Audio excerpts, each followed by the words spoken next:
Vamos a estudiar los elementos de un circuito neumático e hidráulico. Para ello, lo compararemos con un circuito eléctrico, que ya lo conocemos. En este circuito eléctrico podemos distinguir varias partes. Por un lado, el generador, que es el que proporciona la energía eléctrica. En el caso del neumático será el grupo compresor, que tomará aire del exterior y aquí dentro lo comprimirá para introducirlo dentro del circuito. En el caso del hidráulico tendremos un grupo de accionamiento que introducirá el líquido, ¿vale?, esos aceites minerales, también dentro del circuito. Por otro lado tendremos los fusibles, en el caso eléctrico, que sirven de control. Cuando la electricidad es demasiada, lo que hace es cortar aquí la electricidad para que no pueda pasar a los distintos elementos del circuito y estropearlos. Es un sistema de control. En este caso, en el caso neumático tenemos una válvula de control y en el caso hidráulico exactamente también otra válvula de control. Como vemos, las distintas partes del circuito eléctrico están conectados por conductores, por cables de cobre. En el caso del circuito neumático, esos conductos van a ser tuberías y en el caso del hidráulico exactamente lo mismo, tuberías.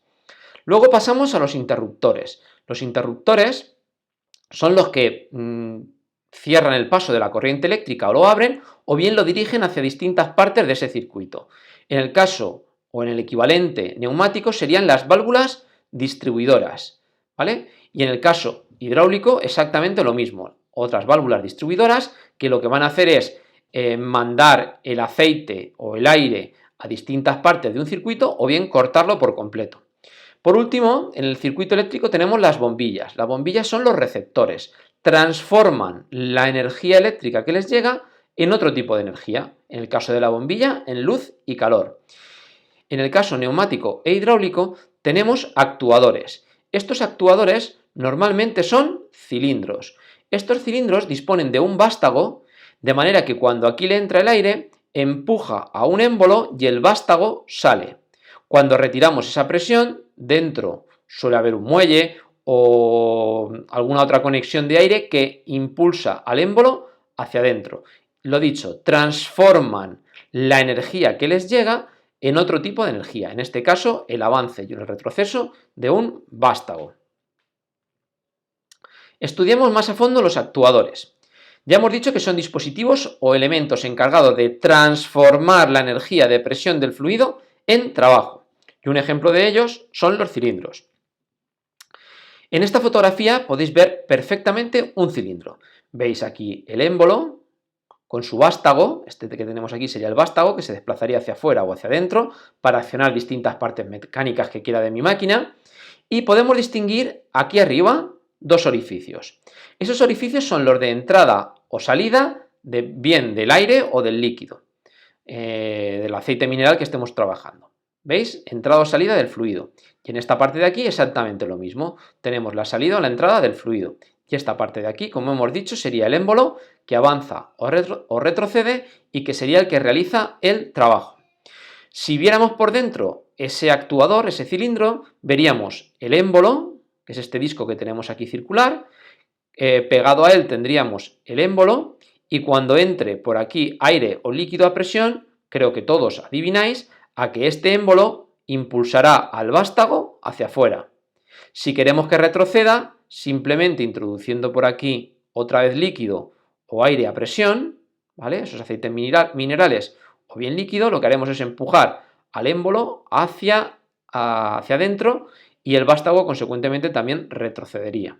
Evidentemente aquí dejamos de aplicarle esa presión. Ahí es donde vemos que están las dos cámaras donde puede entrar el fluido.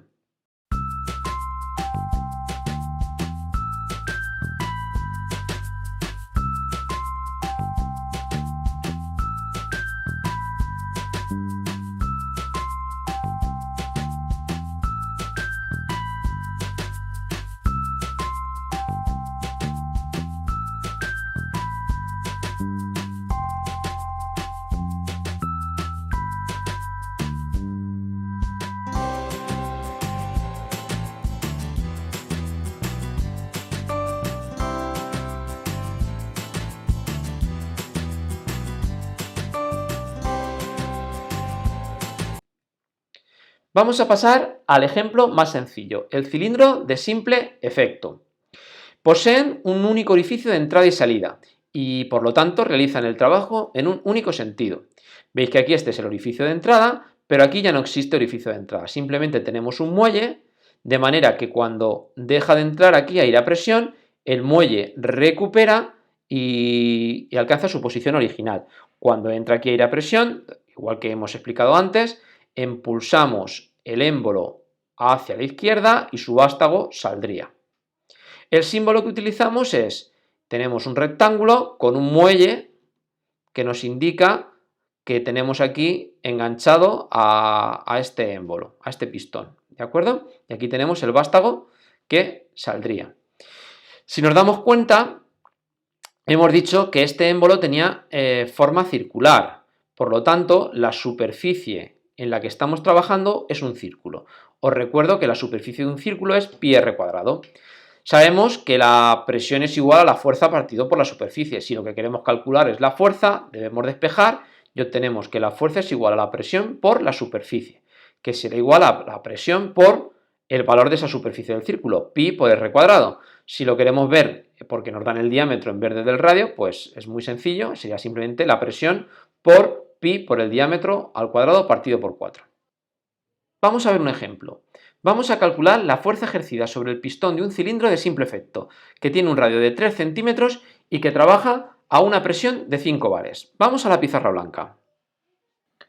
Bien, vamos a escribir primero los datos. Sabemos que el radio son 3 centímetros, o sea 0,03 metros, que la presión son 5 bares, pasándolo a pascales sería 5 por 10 elevado a 5 pascales, y sabemos que la fuerza va a ser igual a la presión por la superficie, o lo que es lo mismo, la presión por pi por el radio al cuadrado. Sustituyendo aquí los valores, 5 por 10 elevado a 5 por pi por 0,03 al cuadrado, obtenemos una fuerza de 1413,72 newtons. Y esta es nuestra solución. Pasamos ahora a los cilindros de doble efecto. Disponen de dos orificios de entrada-salida, realizando el trabajo en ambos sentidos, tal y como hemos visto en la explicación anterior y en el vídeo anterior. El dibujo, como ya sabéis, tiene un orificio de entrada, uno de salida. Cuando entra por aquí el fluido a presión, desplaza el pistón en el sentido del avance y el aire que está aquí contenido, el fluido que está ahí contenido, sale por el orificio de salida. Si ahora invertimos el proceso, entra por aquí, presiona el pistón por este lado y el pistón lo que hace es retroceder expulsando el aire de esta cámara de entrada. El símbolo es muy parecido al anterior, como veis, en este caso le hemos quitado el muelle, y la fórmula, veis que aquí en el avance la superficie que tengo va a ser la del círculo completo, mientras que la del retroceso va a ser un área distinta porque vamos a tener que restarle la parte del vástago, vamos a tener una especie de corona circular. Para que lo entendamos mejor, esa superficie de avance es un círculo entero que tendrá un radio R1. Una superficie de retroceso que tendrá radio R1 menos ese radio R2, ¿no? La superficie de avance, como hemos dicho, será pi por r sub 1 al cuadrado, o en su versión diámetros, pi por d1 al cuadrado partido por 4. Mientras que la superficie de retroceso será la superficie del círculo entero menos la del vástago.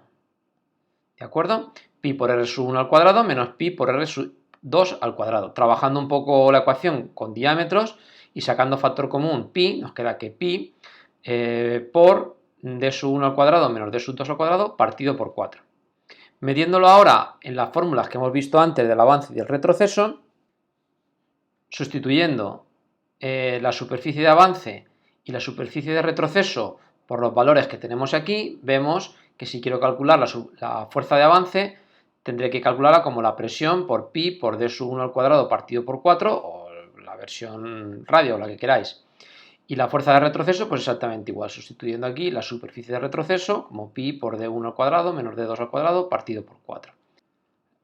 Vamos ahora a por un ejemplo. Queremos calcular la fuerza ejercida por un cilindro de doble efecto que tiene de radio 3 centímetros en el émbolo, R1, y un diámetro de 1 centímetro en el vástago, que sería R2. El cilindro trabaja a una presión de 5 bares. Vayamos a nuestra pizarra blanca. Una vez que escribimos los datos, comprobamos que nos dan un radio y un diámetro. El radio 1, el radio de la superficie de avance, nos dicen que es 3 centímetros. Vamos a pasarlo a metros, 0,03 metros. También nos dicen que el diámetro del vástago es de 1 centímetro. Primero vamos a calcular el radio, que será 0,5 centímetros, y a continuación lo pasamos a metros, que será 0,05 metros. Una vez que ya tenemos los datos, vamos a calcular la fuerza en el avance como la presión por la superficie del avance. Sabemos que la presión la tenemos en bares. Para obtener luego newtons, vamos a ponerlo también en el sistema internacional como 5 por 10 elevado a 5 pascales. Ponemos aquí 5 por 10 elevado a 5 y ahora la superficie del avance tenemos el círculo completo, por lo tanto será pi por 0,03 al cuadrado. Haciendo esa operación obtenemos que la fuerza en el avance será 1413,72 newtons. Por otro lado, para la fuerza del retroceso,